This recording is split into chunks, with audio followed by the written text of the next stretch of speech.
همیشه دلشان شما را آبرو باشد همیشه بلند از قله‌های کوهساران و دنیا بخت و دولت یارتان باد انا همین باشد تا آوی اهل دوستان یار دوستان عزیزان پیوندان همسیفان کرسان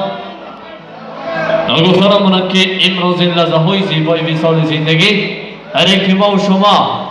با دعوت خبلگاه با دعوت دو شخصیتی بزرگ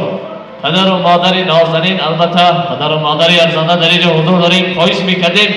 از پدر و مادر شاه داماد آقای تویچه‌بای مادر عزیز و ارجمند آقای ملکه بانو اولا یک خرسنگ میزنیم به افتخار دو شخصیتی بزرگ بعدا پدر و مادر برای شانه دعوت کرده باشیم تا یک دعای نیک بحر داماد و عروسی نازنین چون میگن آیا مادر دل و جانم فدایت آیا مادر دل و جانم فدایت همین خواهم ببوسم خاکی پایت زمین را سجدگاه بهر تو سازم که یک بار دیگر ای کاش گیرم نآید چون میگن دوستان عزیز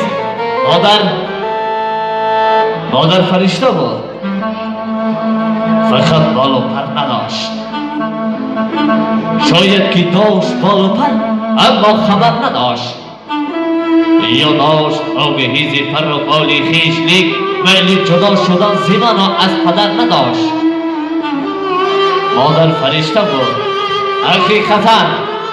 فرشته بود بیایم پدر و مادر کوی تویچه‌بای مادری عزیز و ارجمند آقای ملکه بانو سهراب جان جنت طلبی